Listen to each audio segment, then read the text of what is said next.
Not that any of you needs any help in recognizing what a hard patch of economic ground we're traversing together these days.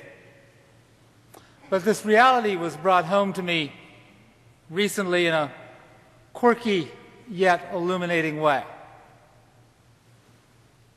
I had 2 press interviews this week.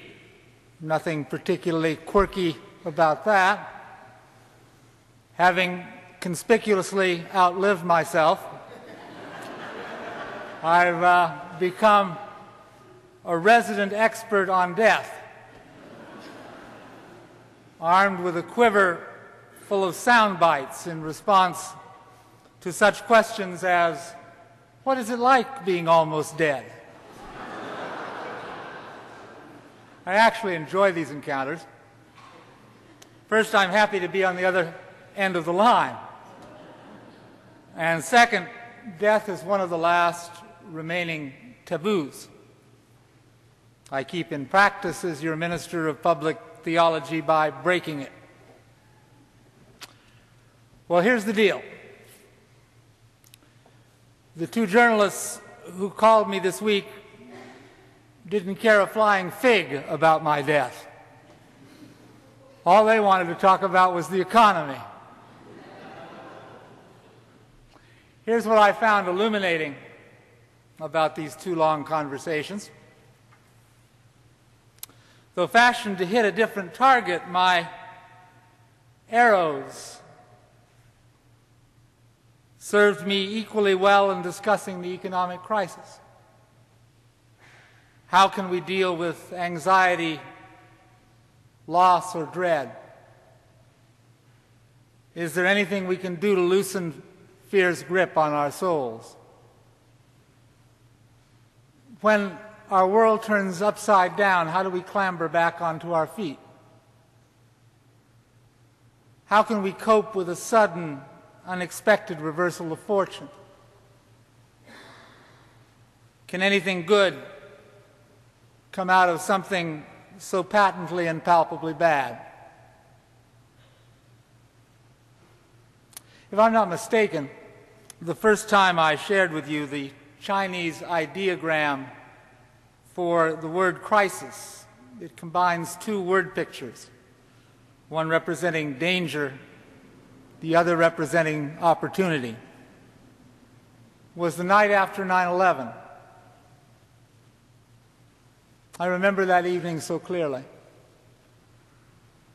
When the World Trade Towers, those mighty, seemingly indestructible symbols of American financial power, were reduced to a cloud of dust by a handful of terrorists. Drawn by word of mouth and our aching need, almost 1,000 of us gathered in this sanctuary, many of you, I'm sure, among them, to light candles for the dead and begin working through our feelings of grief, loss, and anger. The 3 do go together, it seems: anger, loss, and grief. When something totally unexpected and unacceptable disrupts the pattern of our workaday lives. Anything that throws a shadow over our future threatens to cast us into the abyss. Anger can trump grief even, perhaps because it's an active, not a passive emotion. We will hunt you down, one outraged citizen threatened AIG executives on their website. We will hunt your children. Give back the bonuses or kill yourselves. AIG received hundreds of like violent messages. One man, I trust it was a man, wrote, "All the executives and their families should be executed with piano wire around their necks. My greatest hope." Rarely have I encountered such widespread and raw anger expressed at an entire class of our fellow citizens. Wall Street bankers, so recently the poster children for American prosperity, masters of the universe, who, if sufficiently unfettered, could drive the free market engine ever higher toward the top of Candy Mountain, have been totally demonized, often by the very people who powered that engine with their trickle-down ideology and disdain for government regulation. Never mind the tens of thousands of decent, hard workers who had little or nothing to do or say about the amoral and, it turns out, devastating, wrong-headed decisions made at the top in some executive area. They're being tarred by the same poison brush.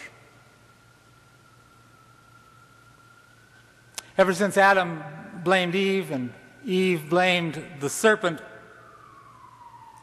we humans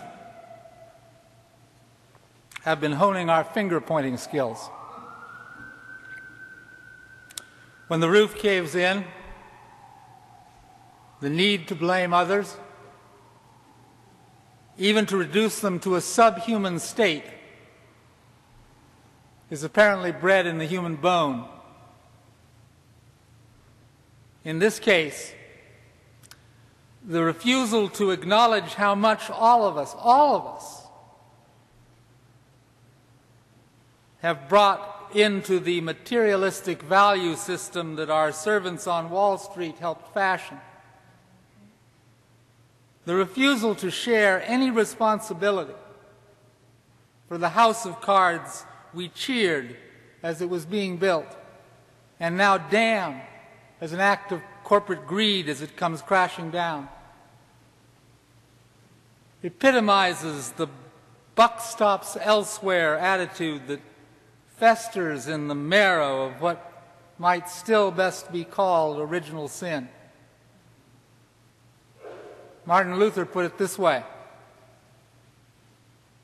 the ultimate human sin is our unwillingness to concede that we are sinners.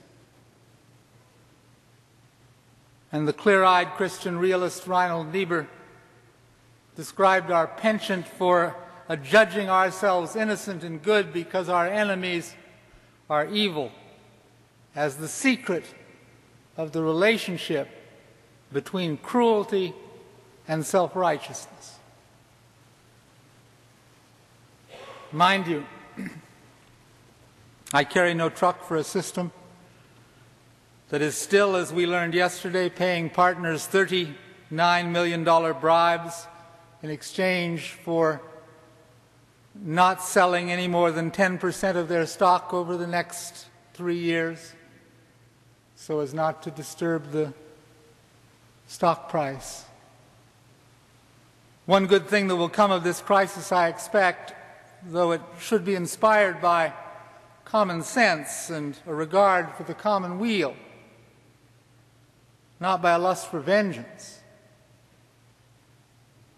is that we will witness fewer of the egregious payouts that as recently as 7 or 8 months ago occasioned little more than envy among the very people today who are riding the high horse of moral principle.